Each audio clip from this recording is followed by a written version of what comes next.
biscuit shooter, a blabbermouth, a biseau, a bivvy. British slang can be very confusing, even for me. But today I'm going to teach you some of the most common slang words that are used in everyday conversation.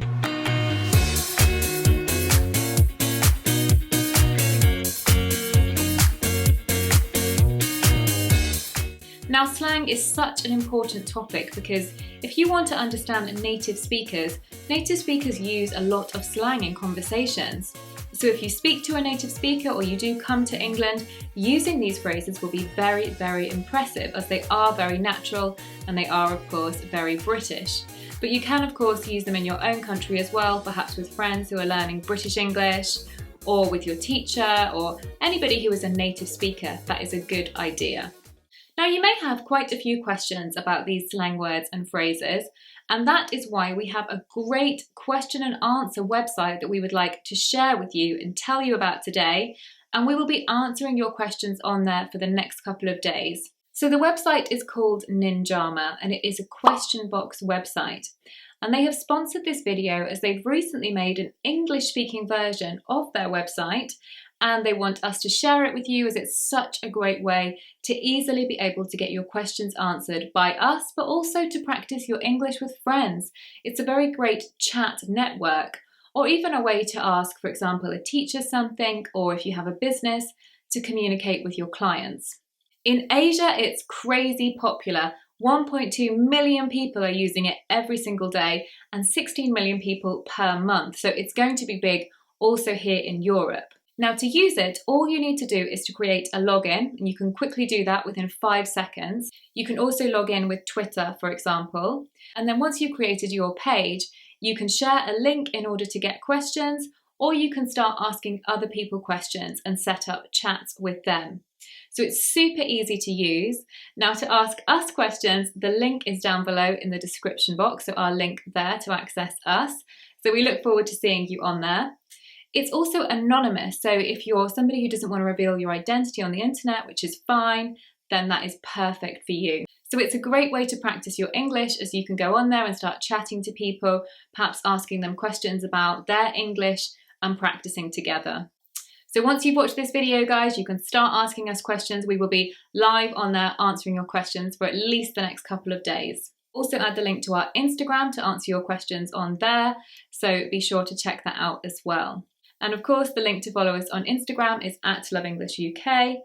And of course, don't forget to subscribe. So number 1 is gone to pot, to go to pot.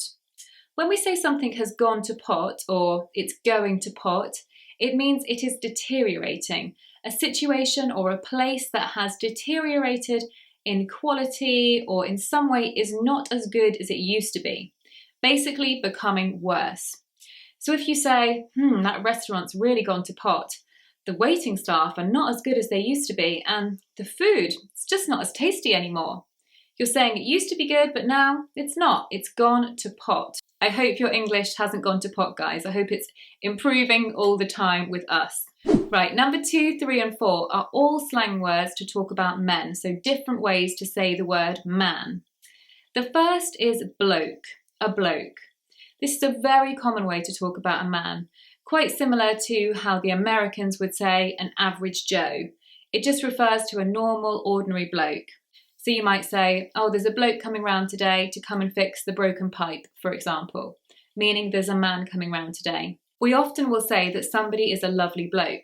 So you might say, Dave's a great bloke, what a nice guy. Now, another way to talk about a man is, of course, the word chap. But this is a little bit posher. You could say, oh, hello, chaps. Fancy a spot of polo? So chap was much more used amongst the upper classes to talk about man. Good day, chaps. Things like that. However, today its usage is much more general. So you could say, Dave's a lovely chap, for example, instead of Dave's a lovely bloke. The next one is a lad. Now, lad has a little bit more of a negative connotation. It can mean that men are behaving in a bit of a boyish manner, or sometimes they're even misbehaving or seem like they could misbehave. For example, if we say there's a group of lads over there having a drink, there might be the suggestion that they could misbehave or that they're behaving in quite a young way. It is usually used to describe younger men in general. So to call somebody of 40 or 50 a lad would be a bit strange. It's probably up to about 25 where you can still refer to somebody as a lad. However, if you refer to a boy as a lad, there it doesn't have a negative connotation because it does literally mean somebody who is younger. So if you say, oh, my neighbour's son is such a nice lad, there's no negative connotations there, it's just a way to say young man. But in the negative way, you might hear sentences like this. A group of drunken lads crashed the party. A group of drunken lads crashed the party. Look out, girls. Right, number 5 is probably one of the most common British slang phrases ever. It's used all the time, it's used by all ages, and it is the word bloody. Now we use this in so many ways. It can be about something which is positive or negative. It's like an exclamation, really. So if we want to add emphasis to something, we can add the word bloody. However, it is still a swear word, but it is a minor swear word. But if you know your work colleagues well, or you know your boss well, it's the kind of swear word which is acceptable because it is minor. So you might hear, oh, I've got so much bloody work to do. Or, have you seen the bloody weather? Or, that TV show last night, I loved it, it was bloody brilliant. So we use it all the time. So if you want to sound a little bit more British, try adding bloody in the right circumstances and often describing a noun or describing a situation, but add it in and hopefully you'll start to feel a little bit more British. Right, number 6 is chuffed, to be chuffed. And this means to be very pleased or proud about something. If you say I'm chuffed to bits about this, you're really pleased or proud about it. For example, I could say I'm chuffed to bits that Love English is about to hit 100,000 subscribers. Leila and I are chuffed to bits. That's an understatement actually. We're probably closer to being over the moon, but we are also chuffed to bits. Now you can say this about other people. So you might say, I'm chuffed to bits that my daughter's getting married. Right, number 7 is just the word do, a do. And when we use this in the noun, this actually means a party or an event. So if we say we're having a work do on Friday night, we're celebrating the new contract, this means there's a party at work, there's some kind of event. You'll also hear British men and women talking about stag and hen do's. Now these are the typical parties that take place in England before you get married, and men have one separately and women have one separately. In American English, it would be bachelor and bachelorette party. Okay, number 8 is the word dodgy. Now this is an adjective. This means something that is suspicious or untrustworthy. So if you hear somebody saying, don't go to that part of town because it's a bit dodgy, it means that the area may be a bit unsafe. Maybe crime is a bit higher in that area and there's more chance of things going wrong. When it comes to food, if we say that food is dodgy, we mean that the food is off and maybe the food would make us ill. So if you hear somebody saying, oh, I had a dodgy curry last night and my tummy's a bit funny, it means that the curry they ate was not good. Maybe some of the ingredients had gone off. Now, if you hear us talking about a person as dodgy, this means again that we think they're untrustworthy or suspicious. Number 9 is a nice easy one. It is a fortnight. And a fortnight in British English means 2 weeks. It's that simple.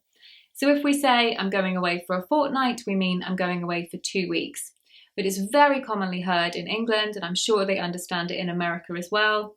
Number 10 is a great expression. It is everything's hunky-dory, or it's hunky-dory. And this means that everything is going well, everything is great.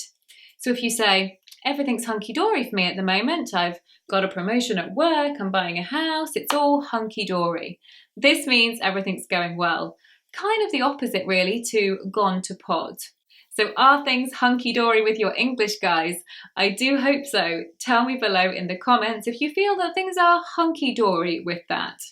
Number 11 is to lose the plot, or to say that someone has lost the plot.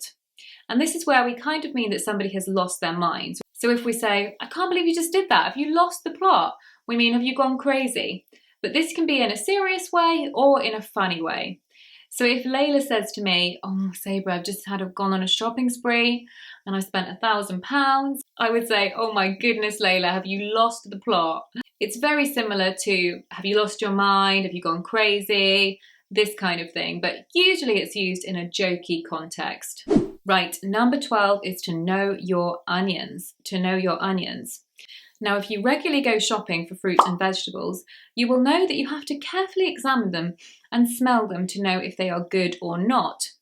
So if we know our onions, this means that we know something very well, that we're knowledgeable about the topic. So if you say, my professor really knows his onions about economics. He's studied it before and he's worked in a bank, so I really feel that he knows his onions.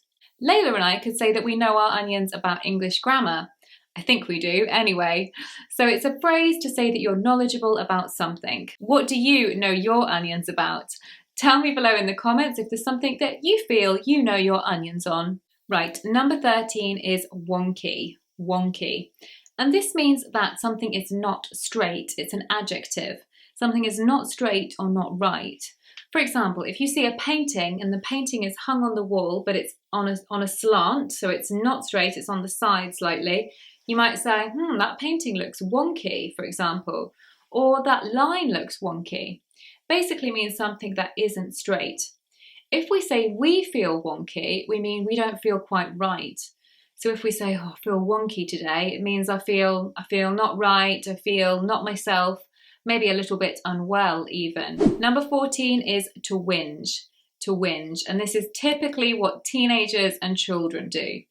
It's like complaining or moaning, so it's a slang verb, but very commonly used. So if you hear a teenager saying, oh, but you said I could go to the party, and everybody would be going, and it's not fair, and I don't want to go to book club, then they are whinging. Also, children whinge, but adults can also whinge as well. It's when we complain and we really go on about it. So I annoy my boyfriend because I whinge a lot about the British weather. I hate the British weather. I'm a sun lover. I get sick of the rain, and so I whinge to him about it. And he gets a little bit annoyed with that because he loves England. He doesn't mind the weather so much, and so it annoys him. But I like to have a good whinge about the weather.